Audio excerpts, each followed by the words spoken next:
creating an Earth fit for life.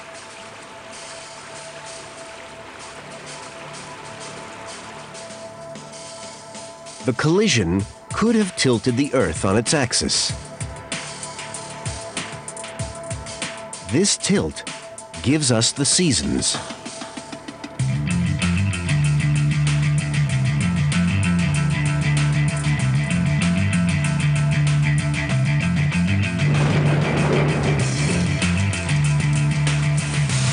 Thanks to this tilt, the Earth's climate changes gently through the year.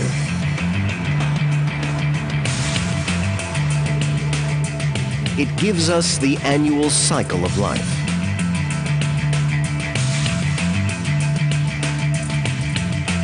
It may have been possible for life to evolve on Earth without these seasons, but it would have been a very different planet from the one we know today.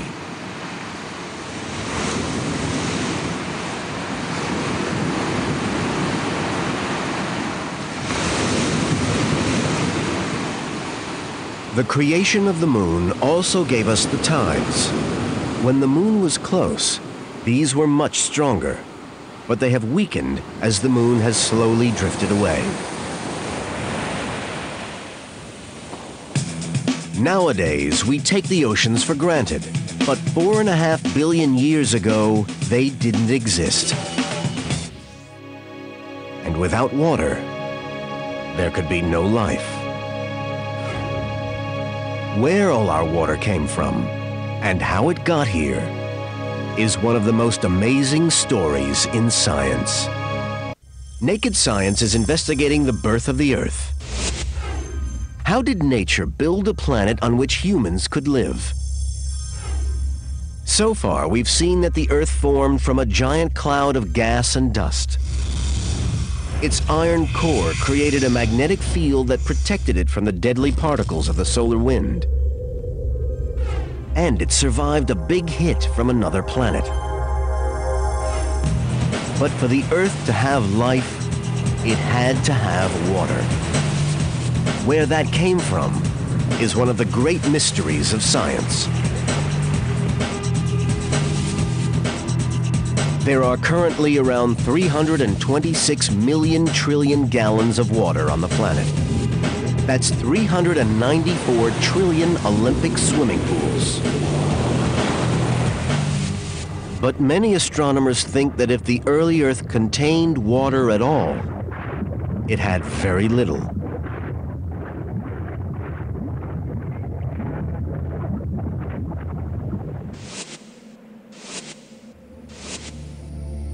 At the time the Earth was forming, the inner solar system was too hot for liquid water to exist.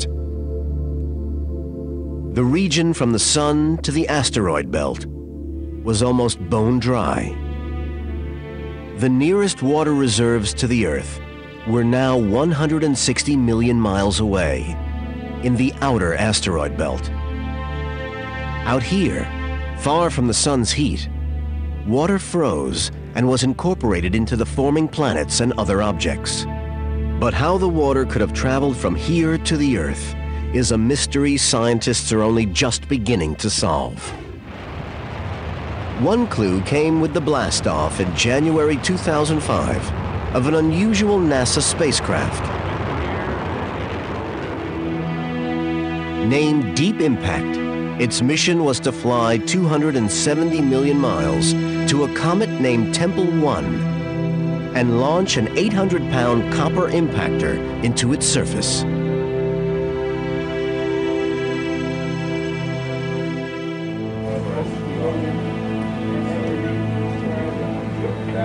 The mission was the latest attempt to understand some of the most mysterious objects in our solar system. For centuries, people had argued that comets had brought water to Earth.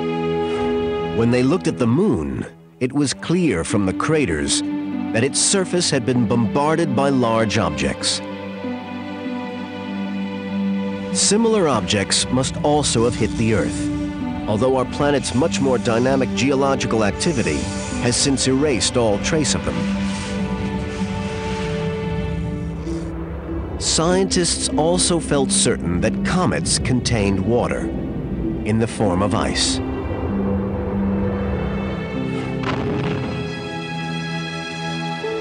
But the Deep Impact mission was the first time anyone had probed inside one. On the morning of July 4th, 2005, NASA scientists waited anxiously as the impactor approached the comet at a speed of 23,000 miles per hour.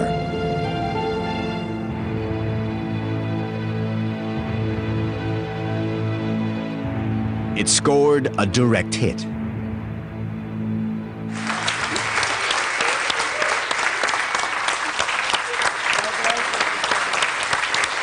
The explosion was captured by telescopes around the world. Analysis of the debris confirmed that comets contain significant amounts of water. But could they have brought that water to Earth? Using radio telescopes, astronomers have studied the type of water in the vapor trails of comets. They wanted to know if it matched the water on Earth. So far, scientists have only analyzed 3 comets, but the results are not encouraging for the comet theory. The water in all these comets was not the same as the water in our oceans. The comet theory isn't yet dead, but it's fizzling out of steam. In its place, scientists have evolved an exciting new idea. A vital clue arrived on January 18th, 2000. That evening, the sky above Western Canada lit up with a bright light. Dozens of witnesses saw a meteorite enter the Earth's atmosphere. Seconds after the event, local photographers took these pictures of the trail it left in the sky.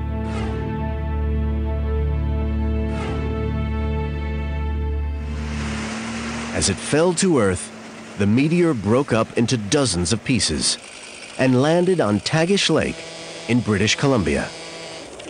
Within days, scientists were on the scene extracting the frozen remains. The pieces they pulled from the ice were the best preserved meteorites ever recovered. Still intact, a piece was shipped to NASA's laboratories at the Johnson Space Center in Houston. Here, space scientist Michael Zelensky examined it. The meteorite was remarkably undamaged, despite heating up through friction as it entered the Earth's atmosphere. The meteorites, they're cold-soaked in space for millions of years. So they're very, very cold. And they enter the atmosphere at high velocity, and they do, in fact, get very hot on the outside. But they're only heated for a few seconds. And that's not long enough for the heat to get all the way in past a few millimeters, actually. This means that when meteorites hit the ground, they cool very quickly. You hear of reports of meteorites causing fires on the ground, things like that. That's always wrong.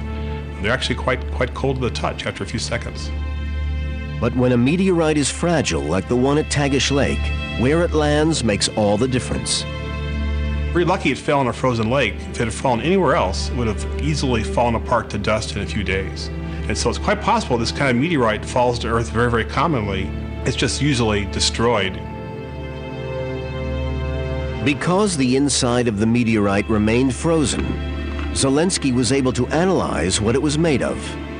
This is a sample of the Tagish Lake meteorite. The black material here is mostly clay minerals, the kind that you'd find in your yard. And these clay minerals contain water molecules trapped inside. And so about 20% of this meteorite by weight is water. That's a huge amount. From the location and angle at which the meteorite fell, astronomers traced its orbit back into space. They discovered that it came from the outer reaches of the asteroid belt. If you do telescopic observations of asteroids, what you find is, as you move farther and farther from the sun, the asteroids have more and more water. Now, astronomers suspect that asteroids from this outer part of the belt brought water to Earth. If they're right, our oceans came from space in a torrential shower of meteorites. But one question remains. What could have caused so many asteroids to swing out of their orbit and come crashing to Earth. The culprit appears to be the biggest planet in the solar system. Jupiter lies just beyond the asteroid belt, and its mass is so great that its gravity disrupts the path of any object it comes near. In the distant past, it pulled thousands of asteroids out of their normal circular orbits into elliptical orbits that crossed the path of the Earth. When that happened, collisions were inevitable. The Earth was bombarded.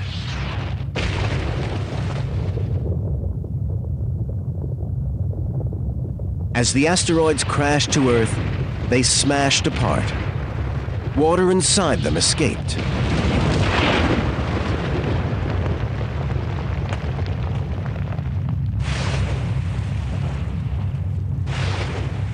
Explosion by explosion, they created the oceans we see today.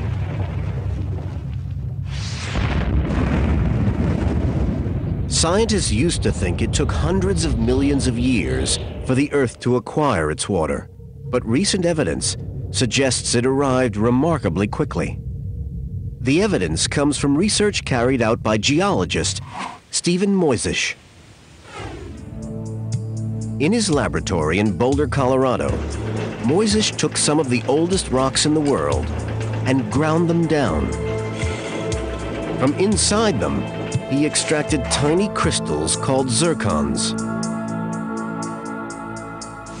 Zircon is a common mineral. It's generally small.